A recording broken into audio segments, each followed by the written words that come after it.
ดีครัสวัสดีครัเออจ้าบยินดีต้อนรับท่านเข้าสู่ช anel แฟนบอยเอ้ยทุกคนครับ VIP 5,500ทางนี้ค่ะอ่ะเดี๋ยวทุกคนคะแจกลายเซ็นเสื้อเดี๋ยวให้ลายเซ็นสี่คน13,500ทางนี้ถูกค่ะเดี๋ยวถูกต้องสี่คนจะเซ็นให้หลังเสื้อ ใช่ ไม่แต่ช่างบอกไม่ต้องเซ็นมาค่ะมูลค่าลด สกปรกใช่ไหมครับ แรงมาก ต้องไปซักอีกค่ะ ต้องเสียเวลาไปซักอีกอ่ะเอมาอรีแคปกันอืมเราเริ่มจากประเด็นของฆาตกรรมก่อนไหมไม่ลุงจะเริ่มจากประเด็นที่ว่ามันไม่ใช่มิตรภาพ อ่าประเด็นนี้ agree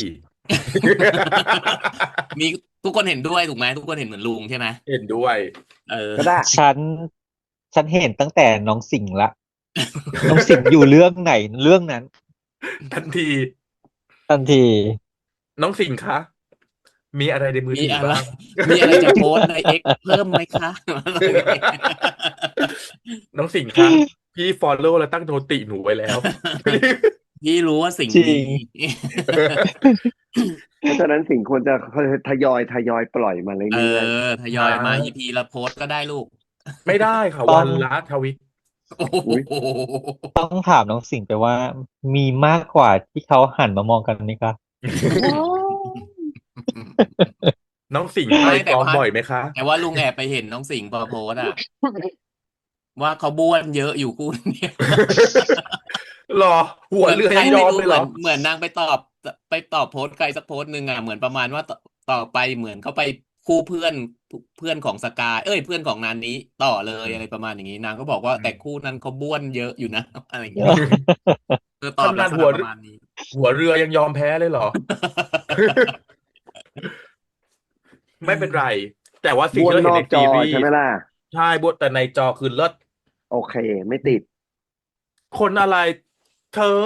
ขนาดเพื่อนสนิทกันน่ะเดินรับตาไปแล้วฉันก็ไม่มีการมองหันกลับมานะคะไปใช่ก็คือไปนะคะก็คือจะหันมามองก็ต่อเมื่อคนนั้นเราสนใจ ถูกต้องไม่แต่ถ้ากับเพื่อนเราจะหันมามองอีกอย่างหนึ่งทำไม โอ้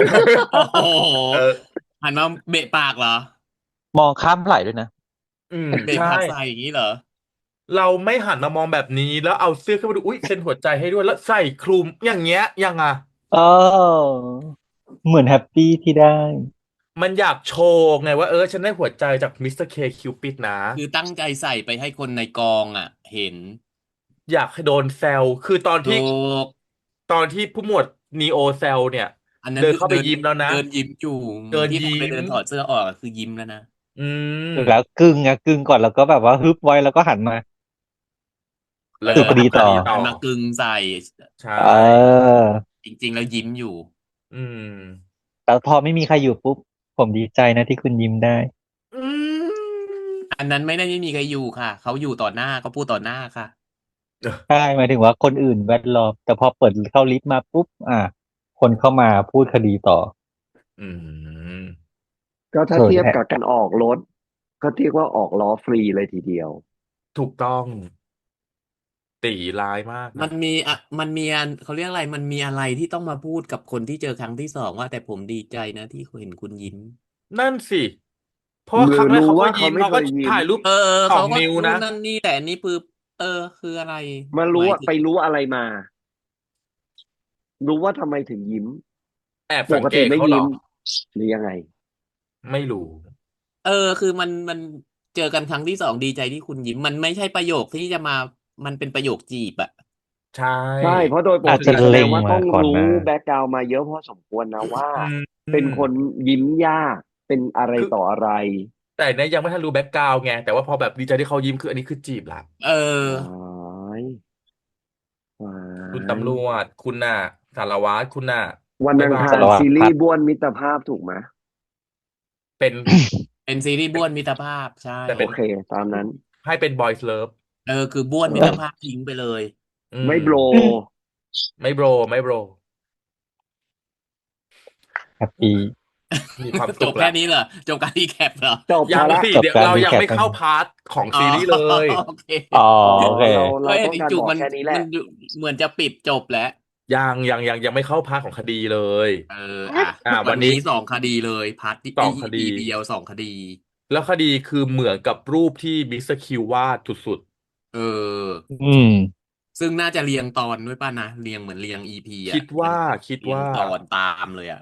เพราะว่าในเทรลเลอร์คือเหมือนกับว่าเหมือนกับคดีสุดท้ายถ้าอินจากเทรลเลอร์แล้วคือเหมือนกับคดีสุดท้ายอ่ะมันหาเรฟเฟอเรนซ์ไม่ได้ถูกปะล่ะใช่แต่เอเดี๋ยวจะมีคดีอลงนาอีกอันหนึ่งเนาะใช่ไหมเพราะว่าในเทรลเลอร์มันมีลงนาใช่ป่ะที่มันมีอ๋อที่แขวคนนใช่ไหมแขวนไว้อ่ะเออก็คือน่าจะเป็นอันเนี้ยน่าจะเป็นคดีลุงว่าน่าจะเป็นอาจจะเป็นคดีล่าสุด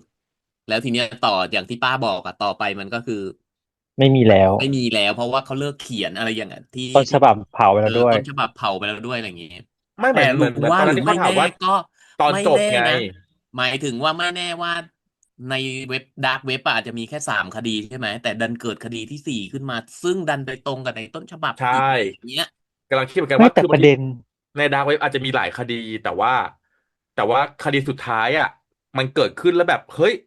อะไรเงี้ยแล้วมิสเตอร์คิวยังไม่ลงตอนจบเออตอนเฉลยไงยังไม่ได้ลงอ่ะแต่มันอืดันเกิมดสิ่งเดียวกันกับสิ่งที่ต้นฉบับอะไรอย่างเงี้ใชย่ แล้วนางดันเอาแต่ประเด็ไปเผานคือแล้วไงคนร้ายรู้ได้ยังไงอ่ะก็นั่นไงนั่นแหละมันถึงมันนั่นแหละถึงคือประเด็นประเด็นคือไงถ้ามันตรงเป๊ะๆมันก็มีความต้องสงสัยก็คือมิสเตอร์เค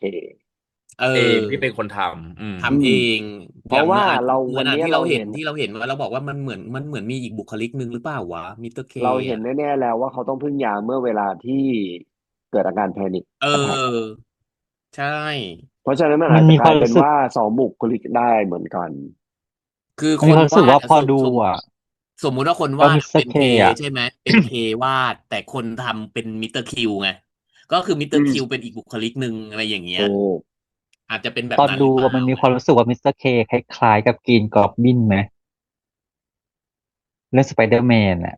ชอบมีการแบบว่าส่องกระได้ยินเสียงในจก หัวอย่างเงี้ยเหรอมีอาจจะมีเสียงในหัวมีส่องกระจกมีแบบกินยาเหมือนมีอะไรอาจจะหลอนใช่คือฉันน่ะมองเหมือนเจ๊จูฉันไม่คือส่วนตัวไม่ได้มองเรื่องของสองบุคลิกแต่ว่ามองแอบมองเรื่องสคิสโซฟรีเนียก็คือจิตเภทหูแว่วประสาทหลอนแล้วก็ดิลูชันอะไรเงี้ยอืมๆมีฮาลูซิเนตมีดีลูอะไรเงี้ยมากกว่าแต่ยาที่นางกินนี่คือยา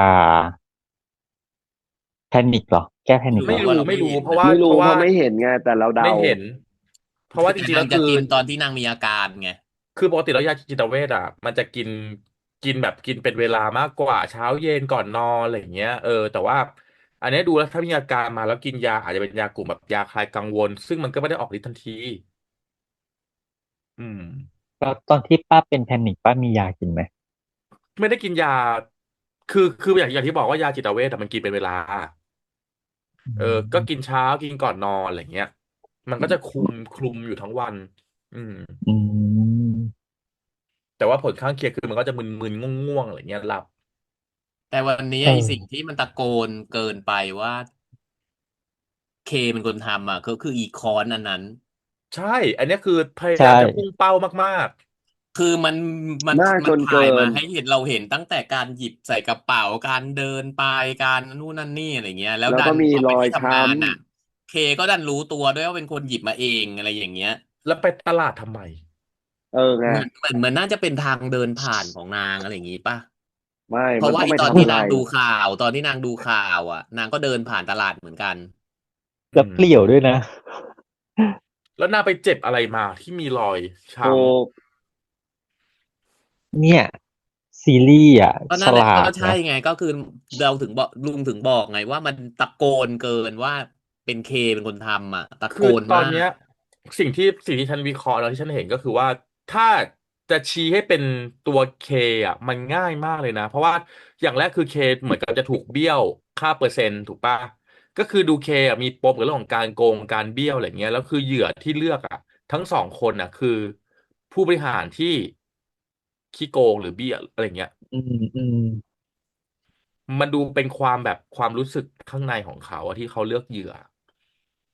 เนี่ยฉันว่าซีรีส์อะฉลาดที่พุ่งเป้าให้มิสเตอร์เคอะดูเป็นผู้ต้องสงสัยแล้วคนร้าย อืมมันทำให้คนดูอ่ะจะต้องคอยแบบดูแล้วจับผิดใช่ไหมนะ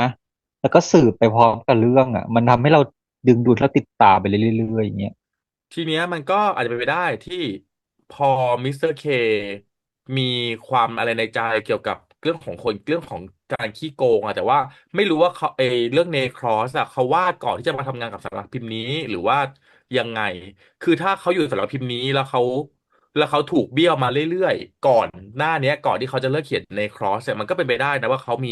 ความรู้สึกอะไรบางอย่างเกี่ยวกับการขี้โกงแล้วก็เอาไปลงกับงานน่ะเป็นไปได้เออและมีอีกทฤษฎีหนึ่งที่เพิ่งคิดได้อือฮึ มีคนให้พล็อตเปล่าวะแล้วไปเขียนการ์ตูนให้หน่อยนางถึงคนนั้นถึงรู้ไงว่าตอนจบเป็นยังไงนางไม่ใช่แค่นักวาดไงเจ๊นางเป็นนักเขียนไงใช่นางใช่แต่เหมือนแบบ นางน่าจะใช้ไอเดียตัวเองหรือเปล่าการอืจะเป็นนักเขียนมมันต้องมีพล็อตก่อนถูกปะแต่อืมพล็อตเนี้ยอาจจะได้มาจากที่อื่นหรือใครให้มา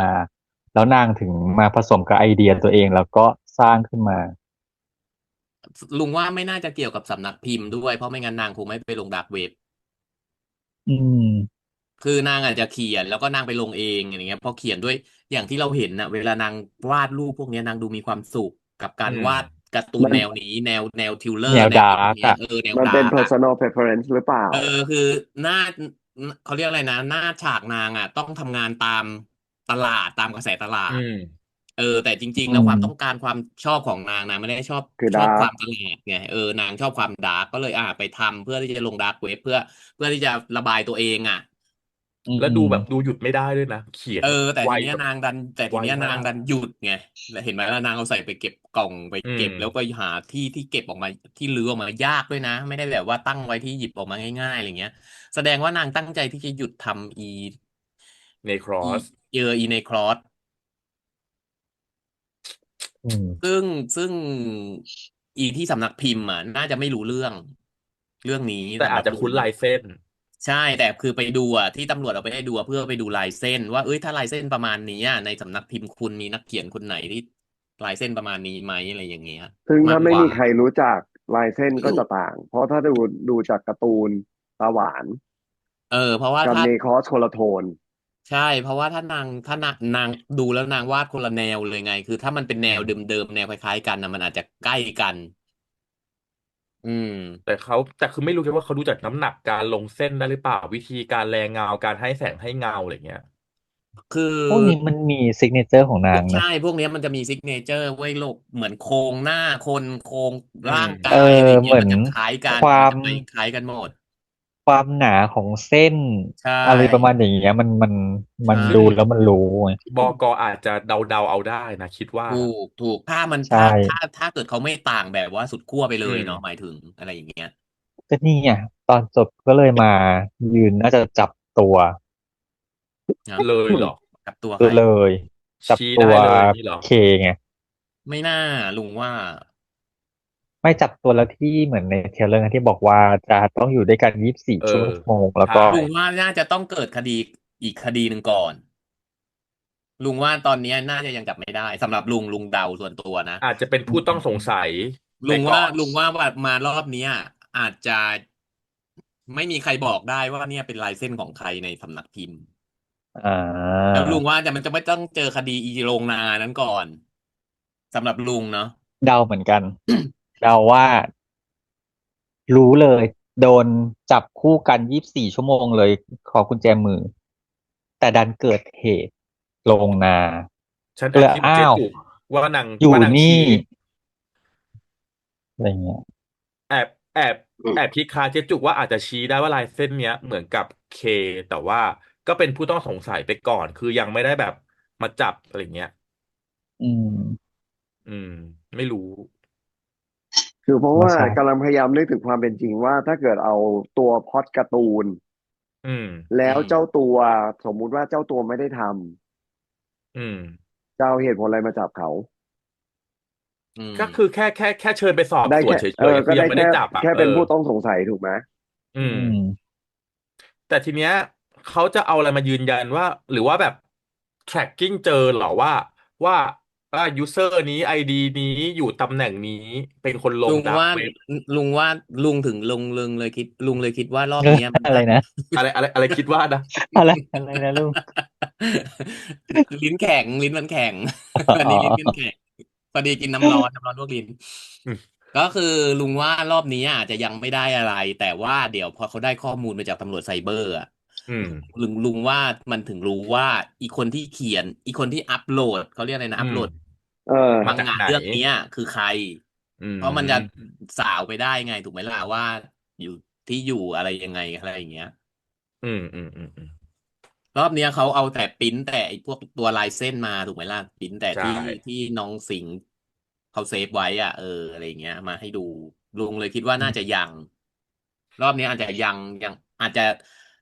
จะยังหาไม่ได้ด้วยหาผู้ต้องสงสัยไม่ได้เลยด้วยซ้ำรอบเนี้ยแต่ว่ามันจะทำให้สงสัยอ่ะเพราะว่าเนี่ยแหละเคมันดูร้อนตัว ดูลนเนาะเป็นคนลเออนอะไรอย่างแพเงี้ยนิคขึ้นมันก็เลยเงี้ยเหรออาจจะแอบคิดว่าเอ๊ะอะไรอย่างนี้ได้แต่ว่าเรื่องลายเส้นอ่ะลุงว่ายังอืมไม่หรอกเพราะลุงว่าจะก็ทำทุไปรู้ทีกอย่างลุงว่าจะไปรู้ทีเดียวเลยว่าไม่สงสัยเลยอ่ะรู้เลยว่าเนี่ยอีคนเนี้ยคือคนเขียนอืมก็ทำทุกอย่างมีพิรุธไปหมดแล้วถึงจะพกคงแล้วถึงพกค้อจะมาใส่นเอ่ยมาใส่เขาเรียกอะไรผูกข้อมือผูกข้อไม้ข้อมืออยู่ด้วยกัน ได้แดงอะเหรอ คำถามต่อไปค่ะว่าแล้วคุณพี่ผู้ประกาศข่าวผู้เป็นผบ.รหท่านนั้นยังไง ดูหน้าเป็นคนดีน่าสงคือสัยแต่ตอนเนี้ยลุงกลับไม่สงสัยแล้วอ่ะ เอาจากตอนดูเทรลเลอร์อ่ะแอบคิดเหมือนทุกคนว่าเอ้ยเปิดตัวฆาตกรมาเลยเหรอแต่พอมาดู EP 1ปุ๊บต้องเป็นคน accelerate มากกว่าเออเพราะว่าถ้าเกิดว่าสมมุติหรือมันมองได้อีกมุมหนึ่งแต่อันเนี้ยมองในมุมนี้ก่อนว่าถ้าสมมุติว่านางเป็นคนทำเองอ่ะอืมนางจะเอาเรื่องพวกนี้ไปทำข่าวทำไมก็ยิ่งอยากจะประกาศให้คนรับรู้เกี่ยวกับแต่พอไปมองอีกมุมหนึ่งคือมันอาจจะท้าทายก็ได้ถูกยิ่งอยากให้คนรู้ยิ่งว่าอยากท้าเนี่ยทายว่ากูจะทำด้วยวิธีนี้อะไรอืมอย่างเงี้ย ที่อันตรายที่สุดก็เป็นไปได้แต่ทีเนี้ยมันกลายเป็นว่ามันไม่มีอะไรให้เราดูให้ดูสงสัยว่ามันสามารถเชื่อมโยงไปกับเคได้อ่ะคือพอเราไปแอบคิดว่านางเป็นคตกตั้งแต่ในเทรลเลอร์อะพออืมเห็นตอนที่แพรวใช่ไหมน้องสิงห์อะบอกว่าเฮ้ยคดีเนี่ยมันเหมือนกับมังงะนะหน้านางดูดีใจที่แบบเฮ้ยมีคนแบบเออรู้มีคนแบบอืมเห็นแล้วนี่ว่าอะไรเงี้ยเออเริ่แต่มแล้วอย่างงี้แต่ลุงอ่ะดันไปเห็นว่านางดีใจเพราะว่านางจะได้เล่นมีข่าวมีข่าวไปหมายถึงลงแล้วมีข่าวอ่ะหอืมายถึงว่ามีมนำหน้าข่าวที่ตำรไม่เหมือนวจแล้วกับช่องงี้อื่นอะไรอย่างเงี้ยนึกออกไหมเหมือนเอมีประเด็นขที่นาดต่างจากช่องอื่นอะไรอย่างเงี้ยขนาดตำรวจยังไม่ได้เลยเออนี่ฉันแต่กูได้ได้แต่กูเป็นคนได้เบาะแสมาอะไรประมาณอย่างนี้เยอะเลยเยอะเออเลยนี่อะไรอย่างเงี้ยก็อันนี้ก็ดันแอบคิดไปน่าสนใจทางนั้น ก็เป็นไปได้ดัแต่นแอบคิดมันมีไปทางนั้นอาจจะคำถามเป็นผู้ประซ้อนกาศข่าวที่แบบว่าเขาเรียกอะไรนะต้องชิงดีชิงเด่นกับช่องอื่นอะไรอย่างเงี้ยฉันต้องเหนือกว่าช่องอื่นอะไรอย่างเงี้ยประมาณอย่างนั้นมากกว่าสำหรับลุงเอานี่แต่มัน เกี่ยวกับไง EP นะหนึ่งแหละมันยังไม่มีจุดเชื่อมโยงไงมันเลยอ๋อยังไม่ไม่ไม่มีจุดเชื่อมโยแค่จะบอกงมันจะซ้อนเรื่องเข้าไปอีแต่กเรื่องหนึ่งคือทำไมเมื่อแพรวตอนม.5กับแพรวตอนม.6ถึงเป็นคนละคาแรคเตอร์กันดูไม่มั่นใจใช่ไหมวันนี้มาจากการสัมภาษณ์โดยคุณผบ.รหนั้นอ๋อแล้วดูรู้เลยว่าอืมหน่อยเออดูเครียดทำไมดูเครียดทำไมถึงอันนี้คือมีอาการของแถมเพราะว่าอันนี้น่าจะอีกหนึ่งปมอืมอืมอ่ะโยนงั้นมาเรื่อไว้ก่อนไม่งนี้บ้างเป็นไรหรอกเรามีหลายเรื่องในเรื่องนี้บ้างที่ยังไงก็ต้องพูดถึงนั่นเออคือ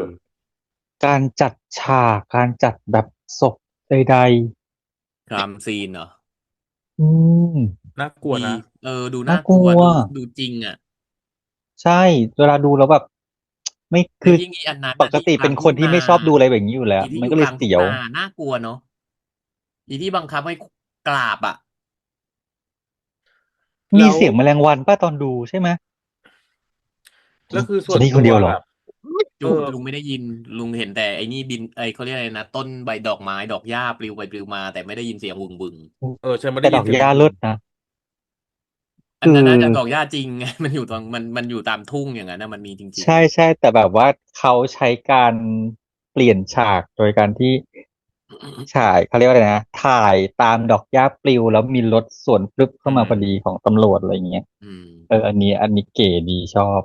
คือส่วนตัวไม่ได้มองว่าแค่ฉากครัมซีนที่ดีแต่รู้สึกว่าการถ่ายมันมีความแบบเป็นการ์ตูนช่องมากๆเลยอะมีความใช่การตัดมังงะการตัดกันอะไรเหมือนที่เรานั่งคุยกันแหละว่าตัดก็เหมือนแบบการ์ตูนแบบมังงะเลยอ่ะอืมคือ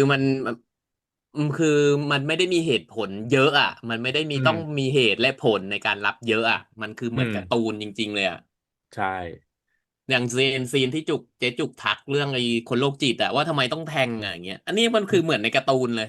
อืมจะแทมันคืองอ่ะเออมันคือการ์ตูนอะก็โดนจับอืมได้แล้วกูจะแทงอะอะไรอย่างเออเงี้ยแค่นั้นเลยมันไม่ต้องหาเหตุผลอะไรมารองรับอะก็เลยดูอืแล้วมการตัดต่อการอะไรอย่างเงี้ยมันเหมือนกับเหมือนการ์ตูนช่องเหมือนที่ป้าบอกอะเหมือนเวลาเราอ่านการ์ตูนช่องอะไม่จำเป็นต้องต่อเนื่องอะอืมมันจะกระโดดหน่อยเออมันไม่แต่เข้าใจจำเป็นต้องต่อเนื่องแต่เข้าใจแต่แต่เข้าใจคนอ่านเอออะเข้าใจอะไรอย่างเงี้ยอะไรอย่างเงี้ยคุณฮีโร่ในวันนั้นคุณฮีโร่อะ เนี่ยป้าเขาประทับใจเพราะว่าฮีโร่ไงมาช่วยเขาไงเขาชอป้าบป้าป้าต้องเอาบ้างฮะเอาตัวไปบังมีดฮะ ให้ศิลปินที่เราชื่นชอไม่บเราจะคือป้าได้กลายเป็น เอา VIP เอาตัวไปบังมีดแต่มือป้าที่จับอะจับไม่อยู่นะ ไม่มีแรงคว้าไหลแล้ว ไหลพลึด ไหลพลืดมาคือจะไปหยุดก็ต่อเมื่อโดนพุงป้าไปแล้ว VIP เลยค่ะหมายถึงห้องก็คือนะคะห้องแอดห้อง มิด ไปอยู่ VIP ห้อง ค่ะ ห้อง VIP VIP ทำไมต้องเป็นฉันล่ะ อ้าวก็เห็นป้าแบบมีศิลปินที่ชื่นชอบทุกคนที่ไม่มีนะ แบบว่าไม่ต่างกันไหมคะ คนอื่นไม่มีเลย คือชีวิตนี้ฉันจะต้องเอาตัวไปบังมีดตลอดเลย ป้าจะได้เป็น VIP ไงอืมแต่ว่าแต่ว่าอีคดีที่สองอ่ะเขาไม่ได้มีแฟลชแบ็กให้เห็นว่าเรื่องการทำร้ายว่าเป็นยังไงเนาะไม่ใช่เคสแรกอะยังมีว่าเห็นว่าใช้ค้อนทุบเลือดกระเซ็นลากอืไปกับน่ากลัวพื้นอย่างเงี้ยแต่อีกคดีที่สองคือแค่ถ่ายให้เห็นว่าลักษณะของศพอะเป็นยังไงใช่แต่ครั้งที่สองคือเขาก็ยังไม่ได้เล่ากันว่าชันสูตรแล้วเจอว่าเออเอ้ยตายแต่ว่าไปกี่ชั่โดนอะไรวโมงแล้วเพราะถูยังไงกจับไปโดนทรอยู่เท่าไหร่มานหนักมากเลยนะเพราะว่าม่วงไปทั้งตัวใช่ขึ้นแล้วก็จับม่วงไปทุกส่วนของร่างกายอ่ะแล้วก็จับอยู่ในท่ากราบอ่ะใช่อืมที่โหดที่สุดก็คือตายังลืมแล้วมีความกลัวอยู่ในลูกตาอยู่เลยอะเอเหมือนอแบบตาจ้อเพิ่งงอยู่เลยอ่ะ หันมาโหดน่ากลัวอันนั้นนะซีนนั้นน่ากลัวที่แบบว่าปังมัดให้กราบดูอยู่เอในท่ากราอบอ่ะ